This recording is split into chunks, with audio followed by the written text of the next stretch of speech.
Bulletin का बाकायदा आगाज करें और सबसे पहले आपको बताएं कि पाकिस्तान में गैर मुल्की सरमायाकारी के नए दौर का आगाज हो गया। बेलारूस के सदर अलेक्जेंडर लुकाशेंको की पाकिस्तान आमद। अलेक्जेंडर लुकाशेंको वजीर आजम शहबाज शरीफ की दावत पर पाकिस्तान पहुंचे। मौजूद मेहमानों की सदर पाकिस्तान वजीर आजम शहबाज शरीफ और मुसल्लह अफवाज के सरबराहान जनरल सैयद आसिम मुनीर से भी मुलाकात होगी। Pakistan Belarus trade road map समेत ज़राअत, तिजारत, सनत और दवासाजी के शोबों में 4 मुफाहमती याददाश्तों पर दस्तखत भी किए जाएंगे। गुज़िश्ता रोज बेलारूस का 68 रुकनी वफ्द पाकिस्तान पहुंचा था, जहां वज़ीर दाखिला मोहसिन नकवी ने वफ्द का पुरतपाक इस्तकबाल किया था। वफ्द में वज़ीर खारजा के अलावा तवानाई, सनत, मवासलात, कुदरती वसाइल, हंगामी हालात और अदल इंसाफ के वज़रा शामिल हैं, जबकि मिलिट्री इंडस्ट्री कमेटी के चेयरमैन और 43 बड़ी कारोबारी शख्सियात भी वफ्द का हिस्सा हैं। पाकिस्तान के दौरे पर आए बेलारूस के वज़ीर खारजा ने आज दफ्तर खारजा में पाकिस्तानी हम मनसब इसहाक डार से मुलाकात की। पाकिस्तान और बेलारूस के वज़ीर खारजा की मुलाकात में दो तरफा उमूर पर तफसीली गुफ्तगू हुई। दोनों वज़ीर खारजा की मौजूदगी में पाकिस्तान और बेलारूस के दरमियान मुख्तलिफ मुआहदों पर दस्तखत किए गए। बेलारूस के सदर अलेक्जेंडर लुकाशेंको आज शाम इस्लामाबाद पहुंचे, जबकि बेलारूस का 68 रुकनी वफ्द गुज़िश्ता शब इस्लामाबाद पहुंचा। वफ्द में बेलारूस के वज़ीर खारजा के अलावा तवानाई, सनत, मवासलात, कुदरती वसाइल, हंगामी हालात के वज़रा और चेयरमैन मिलिट्री इंडस्ट्री कमेटी शामिल थे।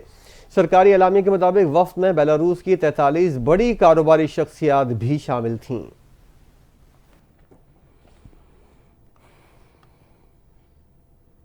एक और अहम खबर से आपको आगाह करते हैं कि एक तरफ बुशरा बीबी और दूसरी तरफ अली अमीन गंडापुर की क़यादत में आज ही काफिला इस्लामाबाद में दाखिल हो चुका है, तो दूसरी जानिब एहतजाज के मकाम की तब्दीली के लिए पाकिस्तान तहरीक इंसाफ और हुकूमत के दरमियान मुज़ाकरात भी जारी हैं। ज़राए का दावा है कि मिनिस्टर एनक्लेव में होने वाले मुज़ाकरात में हुकूमत के अमीर मकाम अय्याज सारिक, मोहसिन नकवी, राना सनाउल्लाह मुज़ाकरात में शरीक हैं। इसी के साथ साथ पाकिस्तान तहरीक इंसाफ की जानिब से असद कैसर, शिबली फराज और बैरिस्टर गौहर एहतजाज के हवाले से मुज़ाकरात कर रहे हैं। ज़राए के मुताबिक मुज़ाकरात में मुतफ़िका तौर पर धरना पॉइंट फाइनल किया जाएगा।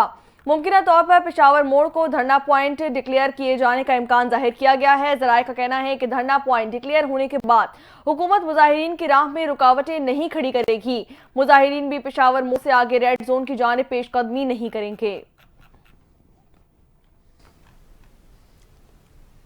बानी पीटीआई के रहाई बैरून मुल्क में भी कई शहरों में पीटीआई का एहतजाज। लंदन और पेरिस समेत बैरून मुल्क कई शहरों में पीटीआई की जानिब से मुजाहरा किया गया।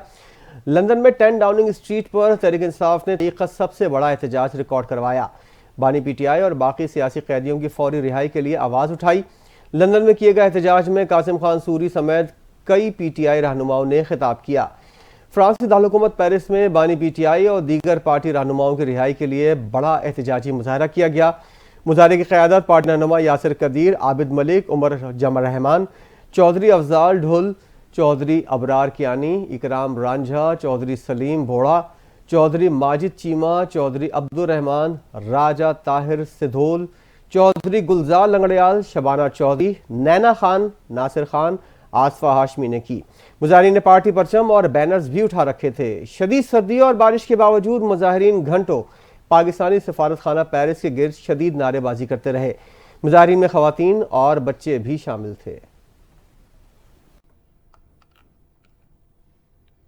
वज़ीर आला पंजाब मरियम नवाज कहती हैं कि पाकिस्तान तहरीक इंसाफ का एहतजाज दहशतगर्दी की कोशिश है। गाजी, बरोथा, मियांवाली, हजारा मोटरवे और दीगर मकामात पर पुलिस पोस्टों पर फायरिंग की गई। एसपी, डीएसपी और एसएचओ समेत 20 से ज्यादा पुलिस एहलकारों का हमलों में जख्मी होना अफसोसनाक है।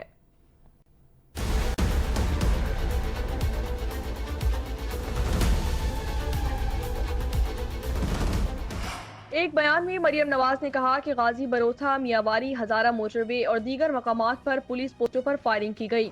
एसपी, डीएसपी और एसएचओ समेत 20 से ज्यादा पुलिस एहलकारों का हमलों में जख्मी होना अफसोसनाक है। पाकिस्तान तहरीक इंसाफ का एहतजाज के बजाय मुसल्लह दहशतगर्दी की काविश है। उन्होंने कहा कि मुजाहिरीन के पास शॉर्ट मशीन गन, आंसू गैस, चाकू और मास्क वगैरह भी देखे गए। ऐसा असलहा इस्तेमाल हुआ जो सिर्फ पुलिस के पास होता है। वज़ीर आला का कहना था कि पंजाब पुलिस को पहले भी तसादुम से बचने के लिए गैर मुसल्लह रखा गया था और अब भी पुलिस गैर मुसल्लह है। एक सूबे की पुलिस का दूसरे सूबे पर हमला कौमी यकजहती को पारा पारा करने के मुतरादिफ है। तहरीक इंसाफ के कारकुनान काफिलों की शक्ल में इस्लामाबाद की जानिब रवा दवा हैं और खैबर पख्तूनख्वा से आने वाले काफिलों का कल रात और आज मुख्तलिफ मकामात पर पुलिस से आमना सामना हुआ। चेयरमैन पीटीआई बैरिस्टर गौहर की बानी पीटीआई से जेल में मुलाकात हुई, जो तकरीबन 1.5 घंटे तक जारी रही। तर्जुमान केपी हुकूमत बैरिस्टर सैफ भी इस मुलाकात में शामिल थे। अहम तरीन मुलाकात का अहवाल जानते हैं इस रिपोर्ट में।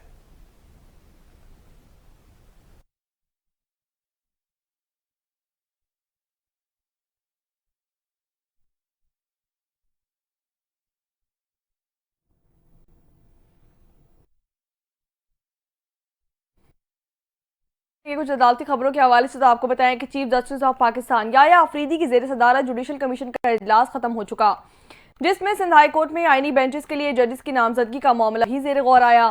जुडिशल कमीशन ने सिंध हाई कोर्ट में आईनी बेंचेस के लिए 9 जजेस नामजद कर दिए। जराये के मुताबिक जस्टिस के आगा सिंध में आईनी बेंचेस और आइन के सरबराह होंगे। आईनी कमेटी जस्टिस के आगा की सरबराही में जस्टिस उमर सयाल और मोहम्मद सलीम जैसर पर मुश्तमिल होगी। आईनी बेंचेस के लिए justice Zulfiqar Ali Sangi, justice Arbab Ali, justice Yusuf Ali Syed, justice Khadim Hussain Soomro, justice Sana Minaj Akram को नामजद किया गया है। आईनी बेंचेस की तश्कील के लिए जुडिशल कमीशन में अक्सरियती राय से फैसला हुआ। आईनी बेंचेस के लिए 9 जजेस के हक में 11 वोट आए। जस्टिस मंसूर अली शाह, जस्टिस मुनीब अख्तर और chief justice Sindh high court ने इख्तलाफी राय दी, जबकि chief justice of Pakistan Yahya Afridi ने हक या मुखालफत में वोट ही नहीं डाला। वज़ीर आला पख्तूनख्वा अली अमीन गंडापुर ने डी चौक पर गैर मुअय्यना मुद्दत के लिए धरना देने का ऐलान कर दिया। पेशावर से काफिले की क़यादत करने वाले वज़ीर आला गंडापुर ने कारकुनों से खिताब करते हुए कहा, मशीनरी की मदद से रुकावटें हटाएंगे। डी चौक पहुंचने की जल्दी नहीं, जब भी मुमकिन हुआ डी चौक पहुंचेंगे और वहां गैर मुअय्यना मुद्दत के लिए धरना देंगे। इस दौरान बानी पीटीआई की अहलिया बुशरा बीबी ने कारकुनों को कहा कि वो अपनी गाड़ियों में बैठे और बानी पीटीआई को लिए बगैर वापस नहीं आएंगे। साबिक सूबाई वजीर शौकत यूसुफजई ने पाकिस्तान तहरीक इंसाफ की हिकमत अमली बताते हुए कहा कि हमारी मंजिल डी चौक है। डी चौक पहुंचकर गैर मुअय्यना मुद्दत तक के लिए धरना देंगे। पाकिस्तान तहरीक इंसाफ रहनुमा शौकत यूसुफजई का मजीद कहना था कि नालायक हुकूमत ने पाकिस्तान बंद करके हमारा एहतजाज कामयाब कर दिया। पंजाब हुकूमत बंद रास्ते खोल दे तो पता चल जाएगा कि पाकिस्तान पंजाब से कितने लोग निकलते हैं। शौकत यूसुफजई का मजीद कहना था कि डी चौक पहुंचकर गैर मुअय्यना मुद्दत तक के लिए धरना देंगे। हुकूमत की गर्दन का सरिया निकलने तक धरना जारी रहेगा। पाकिस्तान तहरीक इंसाफ के खिलाफ जाली मुकदमात का खात्मा होना चाहिए। नून लीग के सदर साबिक वज़ीर आज़म नवाज शरीफ हेलीकॉप्टर के जरिए मरी पहुंच गए हैं। नवाज शरीफ पाकिस्तान तहरीक इंसाफ के एहतजाज की वजह से रास्ते बंद होने की वजह से बजरिया हेलीकॉप्टर इस्लामाबाद से मरी पहुंचे, जहां वो अपनी गाड़ी में कश्मीर पॉइंट पर वाक़ रिहाइशगाह गए। वज़ीर आला पंजाब मरियम नवाज की भी कल मरी आमद मुतवक्किल है। वज़ीर इत्तलात पंजाब अज़मा बुखारी का कहना है कि एहतजाज के लिए पंजाब में लोग बाहर नहीं निकले। पूरे पंजाब से पाकिस्तान तहरीक इंसाफ के 80 कारकुनान को गिरफ्तार किया गया। इससे बड़ी बेइज्जती क्या होगी। खैबर पख्तूनख्वा के सरकारी मुलाजमीन के हमरा जत्थे एहतजाज में शरीक हैं। मजीद तफसीलात देखते हैं इस रिपोर्ट में। पंजाब के अवाम ने फसाद और इंतशार मार्च को मुस्तरद कर दिया। वज़ीर इत्तलात पंजाब अज़मा बुखारी पीटीआई पर एक बार फिर बरस पड़ी। कहा, एहतजाज के लिए पंजाब में लोग बाहर नहीं निकले। पूरे पंजाब से पीटीआई के 80 कारकुनान को गिरफ्तार किया गया। इससे बड़ी बेइज्जती की बात और क्या होगी। खैबर पख्तूनख्वा के सरकारी मुलाजमीन के हमरा जत्थे एहतजाज में शरीक हैं। ये एनआरओ हासिल करने का ड्रामा है। अलीमा बाजी को कल से ढूंढ रही हूँ, कहीं नजर नहीं आ रही। बुशरा बीबी ने कल बड़ा कारनामा सर अंजाम दिया। फसाद मार्च को लीड करते हुए बुशरा बीबी को सब ने देख लिया। तर्जुमान पीटीआई शेख वकास अकरम ने कहा है कि अज़मा बुखारी तमीज़ के दायरे में फ्रस्ट्रेशन का इजहार करें। बुशरा बीबी पाकिस्तान की शहरी हैं। बुशरा बीबी पाकिस्तान की हकीकी आज़ादी के लिए जारी एहतजाज का हिस्सा है। मन घड़त शवाहिद की बुनियाद पर झूठे बयानी तराशनी की मुहिम न चलाई जाए। वज़ीर इत्तलात पंजाब अज़मा बुखारी के बयान पर रद्द अमल में शेख वकास अकरम ने कहा, अज़मा बुखारी की प्रेस कॉन्फ्रेंस शिकस्त खोर्दा सरकार की खौफ छुपाने की नाकाम कोशिश है। उन्होंने कहा, पुलिस अहलकारों को पकड़कर बाहिफाजत आज़ाद किया जा रहा है।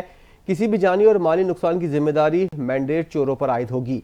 तर्जुमान पीटीआई ने कहा, वो किसी मासूम की जान को कुछ खतरा लाहक हुआ तो उसका हिसाब लेंगे।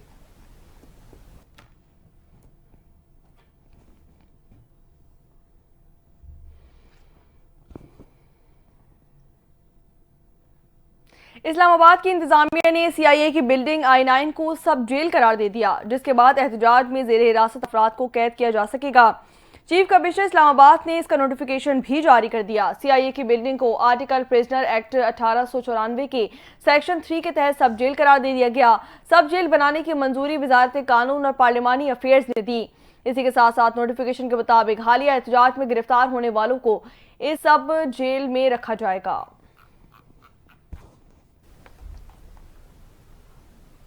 नून लीग की रुकन हिना परवेज भट्ट ने पंजाब असेंबली में तहरीक इंसाफ पर पाबंदी की करारदाद जमा करवा दी है। करारदाद में कहा गया है कि एक सूबे का चीफ एग्जीक्यूटिव और साबिक खातून अव्वल फेडरेशन पर जत्थों के साथ हमलावर हो रहे हैं। ये ऐवान तहरीक इंसाफ की जानिब से फेडरेशन पर जत्थों के साथ हमला करने की मजम्मत करता है। करारदाद में कहा गया है, शरपसंदों और बलवाइयों ने पुलिस एहलकारों को जख्मी किया, गाड़ियों को नजर आतिश कर दिया है। एक मखसूस टोले ने सोची समझी साजिश के तहत आवाम की जानो माल को नुकसान पहुंचाया। करारदाद में मुतालबा किया गया है कि तहरीक इंसाफ की एक दिन के एहतजाज की वजह से पाकिस्तान को 190 अरब रुपए का नुकसान हो चुका है। ये एक शिद्दत पसंद जमात है, इस पर फौरी पाबंदी आयद की जाए। जीएचक्यू हमला केस में बानी पाकिस्तान तहरीक इंसाफ समेत दीगर मुल्जिमान पर फर्द जुर्म फिर मौखर कर दी गई। इंसदाद दहशतगर्दी अदालत रावलपिंडी में सानिया 9 मई के जीएचक्यू हमला केस की समाअत एटीसी जज अमजद अली शाह ने की, जिसमें पाकिस्तान तहरीक इंसाफ के वकील मोहम्मद फैसल मलिक अदालत में पेश हुए।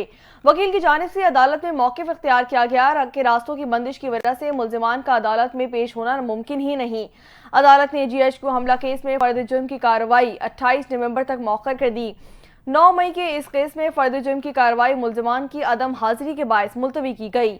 इस्लामाबाद, रावलपिंडी समेत पंजाब के कई शहरों में पाकिस्तान तहरीक इंसाफ एहतजाज से निमटने के लिए रास्तों की बंदिश की वजह से शाह महमूद कुरैशी को भी आज लाहौर से रावलपिंडी अदालत में पेश नहीं किया जा सका। इसी तरह शेख रशीद अहमद और दीगर भी अदालत में पेश ना हो सके। आज की समाअत में बानी पाकिस्तान तहरीक इंसाफ समेत जीएचक्यू हमला केस की 120 मुल्जिमान पर फर्द जुर्म आयद होनी थी। अस्करी टावर जलाओ गिरा के मुकदमे में तहरीक इंसाफ के रहनुमा शाह महमूद कुरैशी, उमर सरफराज चीमा समेत दीगर के खिलाफ फर्द जुर्म की तारीख मुकर्रर कर दी गई है। इंसदाद दहशतगर्दी अदालत के जज मंजर अली गुल ने कोट लखपत जेल में मुकदमे की समाअत की।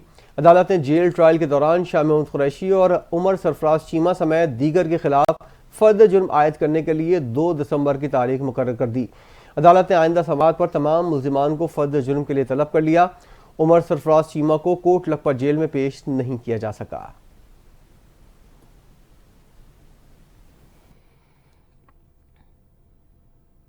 लाहौर हाईकोर्ट ने इलेक्शन कमीशन के मेंबरान असेंबली को नाअहल करने के अख्तियार के खिलाफ दरख्वास्त पर फुल बेंच बनाने की सिफारिश कर दी। इलेक्शन कमीशन के मेंबरान असेंबली को नाअहल करने के अख्तियार के खिलाफ दरख्वास्त पर समाअत लाहौर हाईकोर्ट में हुई। जस्टिस रिसाल हसन सैयद ने शहरी मुनीर अहमद की दरख्वास्त पर समाअत की।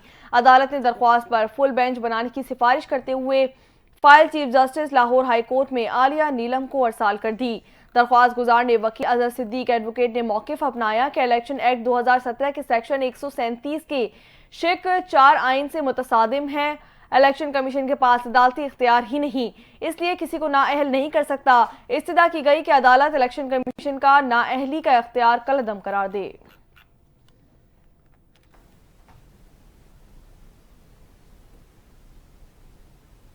वज़ीर आला सिंध मुराद अली शाह ने करीमाबाद अंडरपास, कोरंगी कॉजवे और मलिर एक्सप्रेसवे मंसूबों पर काम तेज करने की हिदायत कर दी। वज़ीर आला मुराद अली शाह की ज़ेर सदारत करीमाबाद अंडरपास, मलिर एक्सप्रेसवे और कोरंगी कॉजवे पुल की पेशरफ पर इजलास हुआ, जिसमें वज़ीर बल्दियात Saeed Ghani, mayor Karachi Murtaza Wahab, principal secretary Agha Wasif, commissioner Karachi Hasan Naqvi, secretary बल्दियात खालिद हैदर शाह, मनसूबे के प्रोजेक्ट डायरेक्टर्स नियाज सोमरो, जुल्फ़िकार अबड़ो और दीगर ने शिरकत की। वज़ीर आला सिंध ने कहा, मलिर एक्सप्रेसवे, कोरंगी कॉजवे और करीमाबाद अंडरपास अहम मंसूबे हैं। मैं खुद दौरा करता हूं और मुझे इन मंसूबों पर बाकायदा पेशरफ चाहिए।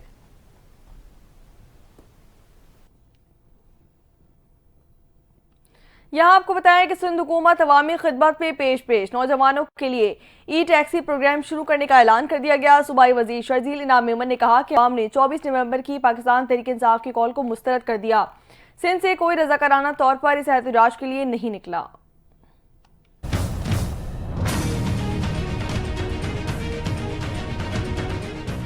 कराची में मीडिया से गुफ्तगू करते हुए सूबाई वजीर शर्जील मेमन ने कहा कि अवाम ने 24 नवंबर की पीटीआई की कॉल मुस्तरद कर दी है। सिंध से कोई रजाकाराना तौर पर इस एहतजाज के लिए नहीं निकला। उन्होंने कहा कि जेल में बैठा शख्स अवाम की जिंदगी अजीरन कर रहा है। इनका एजेंडा 1 पॉइंट है कि इन्हें जेल से निकाला जाए। केपी हुकूमत सरकारी वसाइल एहतजाज के लिए इस्तेमाल कर रही है। शर्जील मेमन ने सिंध के नौजवानों के लिए ई टैक्सी सर्विस शुरू करने का ऐलान करते हुए कहा कि इस रोजगार के लिए कुछ पैसे बैंक और कुछ पैसे सिंध हुकूमत देगी। नौजवान कुछ पैसे देकर टैक्सी का मालिक बन जाएगा। आईजी सिंध की ज़ेर सदारत सेंट्रल पुलिस ऑफिस कराची में अहम इजलास हुआ, जिसमें 4000 आदी मुल्जिमान की निगरानी का आगाज बजरिया इलेक्ट्रॉनिक टैगिंग डिवाइसेस करने का फैसला किया गया है। आईजी सिंध गुलाम नबी मेमन की ज़ेर सदारत सिंध आदी मुल्जिमान मॉनिटरिंग और इस पर एक्ट 2022 अमल दरामद इक़दाम तफसीली ब्रीफिंग दी गई। मॉनिटरिंग एक्ट के मराहिल पर तफसीली गुफ्तगू में बताया गया कि आदी मुल्जिमान और उनकी निगरानी का तयन मुअज़्ज़ज़ अदालत करेगी। वज़ीर आला बलूचिस्तान ने कहा है कि दहशतगर्दों के खिलाफ कार्रवाई कर रहे हैं और अब बड़े पैमाने पर सूबे में टारगेटेड ऑपरेशन करने जा रहे हैं। ऑपरेशन की मुखालिफ सियासी जमातें हमें अगर इख्तलाफ है तो उसका हल बताएं। क्वेटर में मीडिया से गुफ्तगू करते हुए वज़ीर आला बलूचिस्तान मीर सरफराज बुगटी ने कहा कि मसूर काकड़ के अगवा पर अफसोस हुआ। ऐसा लगा अगवा होने वाला मेरा बच्चा है। कोई हुकूमत भी नहीं चाहेगी कि बच्चे अगवा हों। अगवाकारों के खिलाफ कार्रवाई करेंगे।